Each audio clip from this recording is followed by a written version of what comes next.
Welcome. Scott here. Here is a quick boss guide for a new Heretics event, recurring world featuring Yuna from Final Fantasy X. The event marks the debut of Yuna FR. The event synergy units are Yuna, Palom, Irvine and Seymour. All event characters will be getting their force enhancements. Yuna will be getting her C90 rework. We will be fighting 2 Sanctuary Keeper which has 70 million HP each. They are weak against magic and immune to their burn debuff. The turn requirement is 65. The HP requirements is 8000. Before I continue further, here is a small disclaimer clause for the video. The guide is written based on the time that the event was released for the Japanese version. Please do note that it is possible that the boss fight mechanics might differ when the actual event is released in global. Like most other Shinryu fights, the boss gains increased brave damage and gain resistances at start of the fight and 79% HP threshold. Bringing a support like Lunafreya, Charlotta, Aerith, Ramza, Yuna, and Selpha that grants damage boosting aura will make your fight easier. As the boss gains substantial boost to their defenses with the auras, it is important to inflict debuffs that lower their defenses. For this month, 5 of the events will feature a form of elemental lockout. Throughout the fight, the boss will counter melee attacks with Burst Shot Plus, which is a single target brave plus HP attack that inflicts sap and HP disable debuff. So, avoid bringing melee units unless you have means to counter them. On the screen, I have listed down the examples of the key utility that you can consider for this fight. Don't get misled that the fight will be easy if you see the boss have lower HP than most recent bosses. This fight features a lot of frame debuffs. The boss could reduce the duration of your party buffs and the debuffs on itself with concentrate. Upkeeping your buff holds a crucial key for this fight. The boss will start off with its recast ability attack at turn 0, so you will most probably need debuff cleansing utility to cleanse the debuffs. You can bring magic or ranged based debuff evasion units like Aerith, Lena, or Selpha. Do note that Selpha's wall only provides 70% debuff evasion success rate unless you use Self as the summon for the fight. For ranged or magic based debuff cleansers, you can consider Yuna, Mog, Baldheer or Yuffie. Sidor also works here, but beware that his EX is melee based. Gladio is a great tank here since his blink offers debuff immunity for him. Yuna offers debuff evasion during her force time. The boss will reduce your buff duration. Short duration buff units will be vulnerable here unless you have means of evading the concentrate triggers. Yuna can also extend buffs with her is Yuna. For other buff extenders, you can bring Saz, Echo, or Hope. Unlike self-buff extension, do note buff extension from these units' ability only works once for buff applied. For example, you use Saz to extend a buff with his S2. The buff cannot be extended anymore unless the buff is reapplied. Although the boss key attacks are guaranteed hit or guaranteed breaks with Burst Shot, you can evade all other attacks with unit that offer party evasion like Leela, Edge, or Rydia. Evasion tanks like 8 or Golub will have a nice field day here. Yuri has 100% hit rate reduction on his BT aura, making him a viable unit to be used here as well. Evasion is great to handle the boss concentrate HP threshold triggers.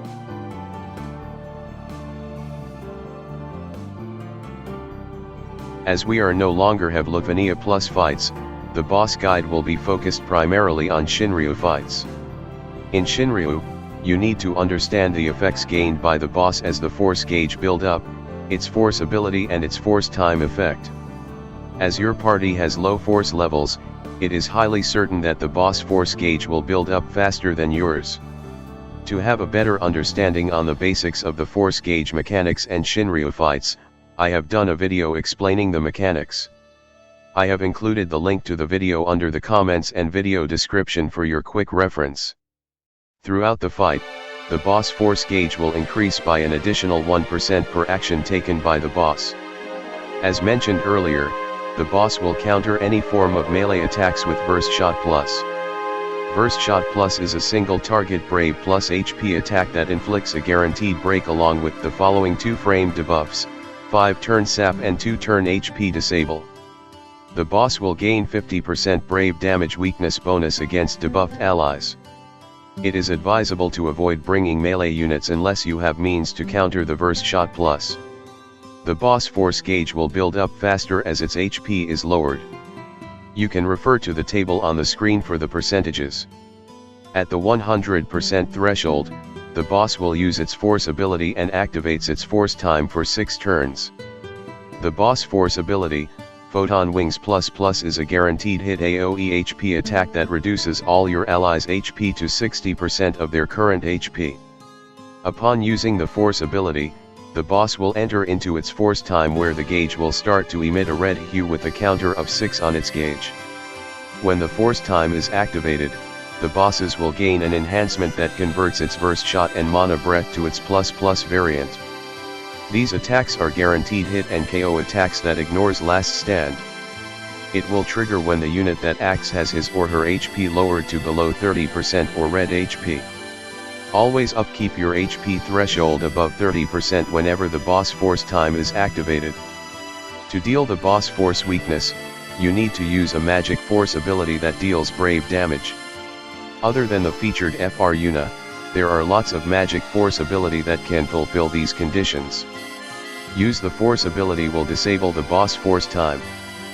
Please do note that Minwoo and Aerith FR don't meet the condition as their FR don't deal brave damage.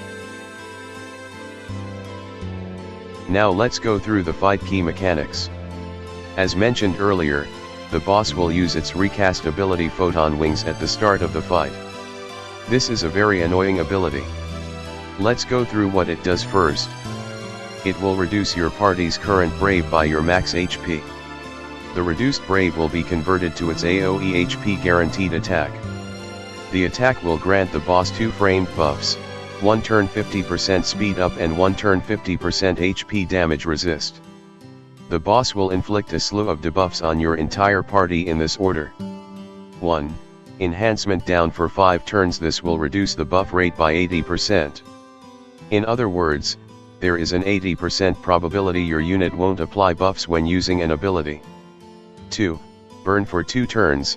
This is a framed HP poison debuff that scales off 10% of the unit's max HP. 3. Stop for 2 turns. This debuff will freeze the affected unit's EX recast gauge. Your EX gauge meter won't charge when your character acts. 4. Blind for 1 turn. This will reduce the affected unit's hit rate by 50%. 5. HP disable for 1 turn. The unit won't be able to use any ability that deals HP damage. Depending on the starting fight turn order, there is a possibility of boss doing an HP attack right after it uses the recast ability, which could end your run before you begin to fight it. Units that offer lot of starting framed buffs like Selfie, Hope and the cover tanks, Glove, 8 and Gladio are good here. Off-turn healing traps also will ensure your party is safe here. Once you get a turn, use an AA if you are unable to cleanse the debuffs or using a debuff cleansing call. Melee-based debuff cleansing call won't get countered, so it is safe to use Pernello call. Yuna call works well here if you don't bring her to the party. At the 89%, 69%, 49%, 29%, and 9% HP threshold, the boss will use Concentrate. This will trigger even during burst or summon phase. Upon triggering, the boss will grant self a 100% brave damage up buff for 5 turns along inflicting a permanent framed 100% HP damage taken debuff on your party. It will lower the duration of any debuffs on the boss and your party members buff by 2. Any debuff or buff whose duration that is 2 or lowered will be dispelled. The lower of the debuff duration will also help for traps triggers. The trigger can evade with evasion like Redia LDCA and Yuri BT Aura. If you have Leela or Edge, they will help a lot for this trigger. At the 19% HP threshold, the boss will use Kiraga, where it will restore 20% of its max HP, which equates to 14 million, and a 1% HP regen buff for 5 turns. The HP regen will restore 700k per turn taken by the boss. Let's go through the boss basic attacks. Other than the recast ability, the bosses have 3 key attacks. When it is targeting all, the boss will use Mana Breath. It is an AoE brave attack and inflicts 2 frame debuffs, poison for 5 turns and 30% defense down for 3 turns. When it is targeting a single target, the boss will use Burst Shot. It is a single target brave attack and inflicts 1 frame debuff, sap for 5 turns. There is also a possibility that the boss can use its generic brave attack. When the boss brave is high enough to trigger a HP attack, it can use Gore. During the boss force time, avoid getting any of your character's HP lower than 30%. Otherwise, you will trigger the ++ variant of the attacks, which will wipe out your party members. As there are mechanics involved in this fight, I will give some additional tips on how you should try to approach the fight. 1. Bring debuff cleansing calls. Yuna, both calls, has AoE debuff cleansing utility. Use A to skip the debuff, HP silence, blind, if you are unable to cleanse the debuffs on the unit's turn. Alternatively, you can throw it back the bosses with Yuffie. Bringing units that have starting frame debuffs like Selfie and Hope will reduce the number of the debuffs your party will get inflicted. 2. Keep a mindful of the concentrate thresholds, 89%, 69%, 49%, 29%, 9%, the debuffs on the boss and your character buffs will get reduced by 2 turns when the trigger happens. You can evade the reduction effect with party-wide evasion, for example using Irvine LDCA. 3. Upkeeping your HP during the boss force time. Need to go above 30%, otherwise facing Burst Shot ++ or Mana Breath ++ will end your run prematurely. 4. Avoid bring melee units unless you have means to handle the Burst Shot plus counters. Despite the Burst Shot plus counter, there are a lot of runs where people use the cover tanks, Gladio, Glove, and 8 to take advantage of the counters. From the JP videos that I have watched, it is noted that seems that using a melee attack that trigger a launch avoids the counter. So you can apply self-rapture debuff for this. So, more testing needs to be done when the event goes live in the coming day. We have come to the last part of the guide. Before I end the guide, let's cover a bit on the featured FR unit, Yuna. The FR conditions is a damage type FR that focus on debuff evasion and boost Yuna heavily. The unit that takes best of this advantage is Yuna herself. You can also abuse this FR with units that have hard-hitting modified HP or brave attacks like Machina or Charlotta. Now let's quickly go through her FR conditions. 1. When taking a turn with 0 active debuffs, you will gain 20% HP damage bonus for any unit and 40% for Yuna. Upon activating Yuna's FR, she will cleanse all debuffs and ensure your party gains 100% debuff evasion. So, you will always meet this condition unless you are fighting enemies that offer guaranteed hit debuffs. The FR also complement Yuna's powerful BT aura requirements. 2. Using a modified Brave or HP command will gain 40% HP damage bonus on turn. Yuna's powerful Valifor command Energy Ray and Sonic Swings will do lots of damage. With all conditions met, Yuna can easily gain 80% HP damage bonus per turn. Yuna also offers force charging utility with her base skills, Is Yuna and Cheer, so she can also be used for supercharging strategy. Her burst finisher is one of the best nuke attack buttons. Her BT auras is one of the best support auras that the game offers as well. With this, I have come to the end of my boss guide presentation. Hopefully you find it useful. If you like the video, please give a like.